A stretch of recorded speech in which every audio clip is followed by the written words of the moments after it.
What's up, Broncos Country? Brace yourselves because what I'm about to tell you could completely change the course of our season. Have you ever stopped to think about what separates a good team from a championship team? While we're celebrating important wins, there's a conversation happening behind the scenes that could transform our offense into something absolutely devastating. But hold on. Take a deep breath, because this possibility involves one of the most crucial positions in football, the one that literally starts every offensive play.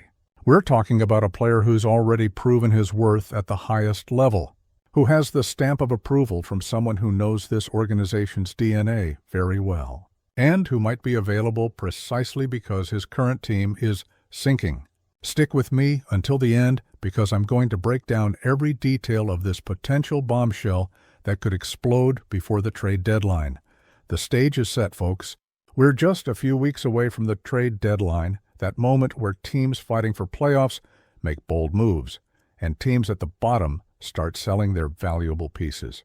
Denver is showing real signs of life, our defense is suffocating opponents, and our offense is finding its identity.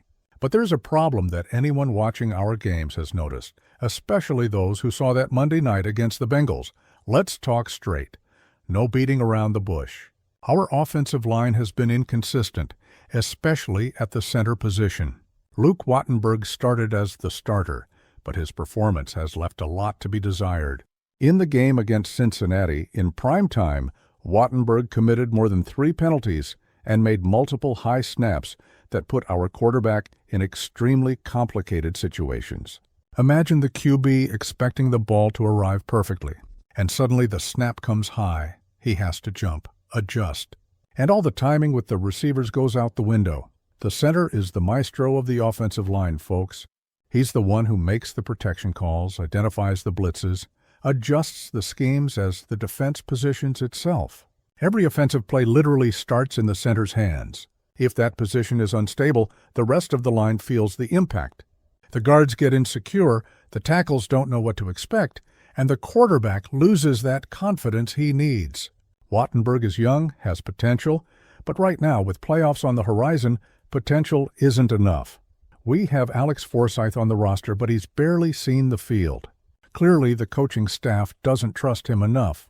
So we're stuck knowing we have a problem, but the internal solutions seem limited.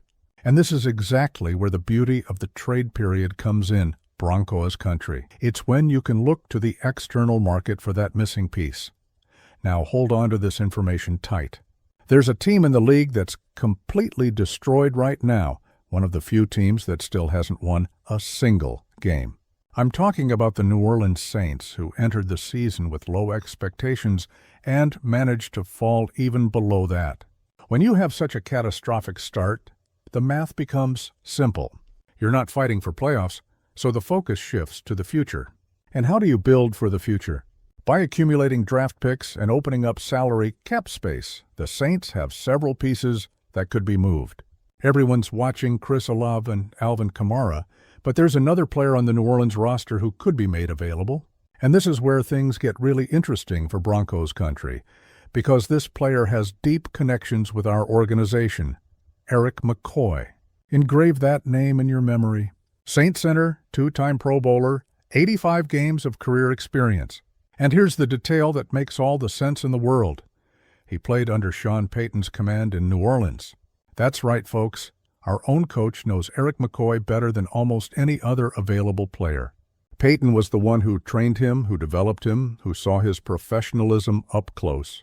That familiarity is priceless. When Sean Payton was building that powerful offense in New Orleans, Eric McCoy was a fundamental piece. He was the guy responsible for making everything work in the middle of that line, protecting Drew Brees, opening holes for the running game. McCoy isn't just a competent center, he's an elite center when he's at his best. 2 Pro Bowl selections don't happen by accident.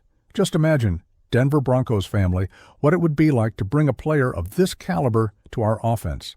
You're solving the most critical problem of the offensive line in one fell swoop. You're not betting on potential, you're getting a battle-tested veteran who simply arrives and delivers. McCoy knows Payton's system. He doesn't need weeks of adaptation. The learning curve would be practically non-existent. And think about the psychological impact on the rest of the line. When you put a two-time Pro Bowler in the center, the guys around him automatically feel more confident. The quarterback relaxes too because he knows every snap will arrive perfectly, that protections will be adjusted correctly. But hold on, Broncos Country, this isn't a simple transaction. Erik McCoy isn't just under contract for this season. He has 2 more guaranteed years beyond this one, which means any team that acquires him is making a long-term investment. This is actually a tremendous advantage because you don't have to worry about renegotiating immediately. You bring the guy in, he integrates, and you have guaranteed stability for the next few years. On New Orleans' side, there's real motivation to consider this trade. The Saints have been suffering with salary cap problems for years. When you have one of the worst records and need to rebuild, freeing up $60 million in future commitments makes a lot of strategic sense. That money could create flexibility to sign young free agents or give breathing room financially, and that's where Denver comes in as the ideal partner. We have draft capital to offer. We have salary cap flexibility to absorb McCoy's contract without major problems. And more importantly, we have an immediate and urgent need to improve that position. We're not rebuilding, we're in a real competitive window. Every game matters, every win brings us closer to the playoffs. Talk to me, Broncos Country. Can you imagine our offense with a finally stable offensive line? Think about what Bo Nix could do with clean time in the pocket, with perfect snaps arriving in his hands every play. Think about our running backs having consistent holes. Because you have a Pro Bowl center commanding the blocks, let's be realistic about the cost. New Orleans won't simply donate Erik McCoy. They'll want significant compensation in draft picks. We're probably talking about a second-round pick at minimum, maybe even a first if other teams enter the bidding. Yes, it's a high price. But you know what the harsh truth is? Draft picks are a lottery. When you have the chance to acquire a proven player who's already shown value at the highest level, you have to seriously consider it. McCoy is 28 years old. He's not a veteran at the end of his career. He's at the perfect age for an offensive lineman, where experience meets physical capability still at its peak. You'd be getting his best years, that phase where the player has been through every situation, but still has the explosiveness to execute. And look at the other option that was mentioned. Lloyd Cushenberry, who already wore our jersey, is available too. He could be a cheaper alternative, a guy who knows Denver. But let's be honest, Broncos Country, there's a reason why Cushenberry left here. He's solid, competent, but he's not Erik McCoy. He doesn't have those 2 Pro Bowl selections. If you're going to make a move, go after the best available. The timing of this possible trade is absolutely perfect. We're entering a critical sequence of games. Each week that passes, more teams will realize they need to make moves. Competition for quality players will increase. If Denver is really interested in Erik McCoy, they can't wait until the last minute. They need to be proactive, make an aggressive offer, close the deal before another franchise inflates the cost. Imagine being George Paton right now. You look at the roster and see a team with real playoff potential. The defense is playing at an elite level. The offense is finding rhythm. But you also see that obvious weakness in the middle of the line. You know that in the playoffs against elite defenses, that problem will be brutally exposed. What do? Cross your fingers, or do you go out there and fix it? Sean Payton is certainly in his ear, folks. A coach of Payton's caliber doesn't stay quiet when an obvious solution is available. He lived with Erik McCoy, knows exactly what he brings not just on the field, but in the locker room. The professionalism, the leadership, the ability to elevate the level of players around him. And look at what an interesting moment we're living as an organization. For the first time in years, there's genuine optimism surrounding the team. It's not blind hope, it's something based on real performances. We're seeing tangible progress. But everyone who knows football knows you need to take advantage of these windows when they appear. That's why moves like this are so important. You can't be afraid to be aggressive when the opportunity appears. Erik McCoy represents exactly the type of player that transforms good teams into great teams. He won't appear on the highlight reel making spectacular plays, but he'll be there every play, executing with surgical precision. Now, let's think about the impact beyond the obvious. When you improve your offensive line, you literally improve the entire offense. When you improve your offensive line, you literally improve the entire offense. Wide receivers have more time to develop routes because the quarterback has clean time. Running backs hit the line of scrimmage with real holes because blocks are being executed. The quarterback himself plays with more confidence. It's a cascading effect that completely transforms the dynamics of the offense. And there's the psychological factor, Denver Broncos family.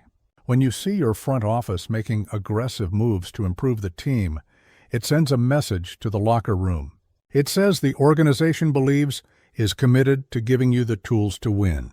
That generates confidence, that winning mentality that playoff teams need to have. If you're true Broncos country, subscribe to the channel now so you don't miss any moment of this exciting season. Because every development matters, every piece of news could be the game changer we've been waiting for. Let's be honest about one thing. The Saints aren't in a strong negotiating position. When you're without a single win, you lose leverage. Buying teams know you need to sell. Denver could structure a deal that makes sense for both sides without having to give everything. Maybe a conditional second that becomes a first if certain benchmarks are hit, or a second plus a late pick. There are creative ways, and considering Peyton already has a relationship with the Saints, that facilitates conversations. It's not a general manager making a cold call. It's negotiation between people who have mutual respect, who understand each side's needs. The deadline is approaching Broncos country. We don't have much time to debate eternally. Either Denver makes a move or accepts what we have. And you, family, what would you do? Would you give a second-rounder for Eric McCoy? Would you give even a first if necessary to solidify that position for the next 3 years? Or do you think we should trust internal development? I understand both sides, but there are people who say draft picks are sacred, and there's merit to that argument. But there's also the argument that we're in a special moment. We have a real window. We can't let it close because of a position that could be fixed. If you ask me, I say, you make this trade without blinking. Eric McCoy is exactly the type of player that championship teams have on the line. Experienced veterans, technically sound, mentally strong, who simply do their job without drama. You look at the last teams that won Super Bowls, they all had stability at line positions. And there's another angle that needs to be considered. If Denver doesn't make this move, what's plan B? Continue with Wattenberg hoping he magically improves? Promote Forsythe and hope? Look on the free agent street? None of these options inspire confidence. Eric McCoy solves it. Simple as that. Now, Denver Broncos family, I want you to think about the following scenario. It's January, we're in the playoffs. We're playing against one of the AFC giants, a team with a dominant defensive line. The game is tied in the fourth quarter. We have the ball. We need a sustained drive to win. Do you want Luke Wattenberg there having to make perfect snaps under maximum pressure? Or do you want Eric McCoy, a two-time Pro Bowler who's been in these situations hundreds of times? Every championship is built on moments like that. High-pressure situations where experience and technique make all the difference. You can't expect inexperienced players to suddenly transform into heroes when it matters most. You need to have reliable veterans in key positions. And let's talk about something not discussed enough: health and durability. Eric McCoy has 85 career games. That's proof of durability. He's not a guy who lives on the injury report. You can count on him week after week. That has immense value. Sean Payton, if you're watching, you know I'm right. You worked with Eric McCoy, you know what he brings. You don't need convincing. What you need is to convince George Payton that this is the right move, that it's worth the investment. Because as a coach, you know that with the right piece in the right place, this team can do special things. And look at what moment of the season we're in. We're right in the middle with half still ahead, enough time to fully integrate a new player, time to build that chemistry that makes a difference. If you're going to make a move, this is the ideal moment. The trade window is an art. Broncos country. It's about timing, about identifying real needs, about having the courage to pull the trigger when the right opportunity appears. And Eric McCoy represents exactly that. A real opportunity to solve a real problem with a real quality player. So while we wait to see what will happen, while the days pass and the deadline approaches, stay tuned, family. Because if suddenly you see news that Denver made a trade with New Orleans, that Eric McCoy is coming to Broncos Country, you'll know exactly why. You'll understand it's not a panic move, it's intelligent strategy. And if for some reason this trade doesn't happen, if Denver decides not to pursue Eric McCoy, then all the pressure will fall on the coaches and on Wattenberg. Because then there are no more excuses. If you have an opportunity to improve and don't improve, you take responsibility for the results. But I have faith. Broncos Country. I have faith that Sean Payton will do what's necessary to put this team in the best position for success. I have faith that George Payton will recognize when it's time to be aggressive. And I have faith in you, family, that you'll be here supporting no matter what happens. If you're true Broncos Country, you know there's nothing like seeing your team making the right moves, building something special. And every small step, every smart decision, every addition of talent brings us closer to that final goal. At the end of the day, football is about this. It's about making tough decisions, about investing in the right places, about having the courage to take risks when the reward justifies it. Eric McCoy isn't the solution to all problems, but he would be the solution to a very specific and important problem. And sometimes that's all you need to transform a good season into a legendary season. Think about it, Denver Broncos family. Think about what could be, about the potential that exists if we can solidify that line. Think about Bo Nix growing with consistent protection, about our running backs exploding through holes, about Sean Payton being able to call any play without worry, and whatever the outcome. Whether this trade happens or not, one thing is certain. Broncos Country will be here, supporting, rooting, bleeding orange and blue. Because in the end, that's what we are.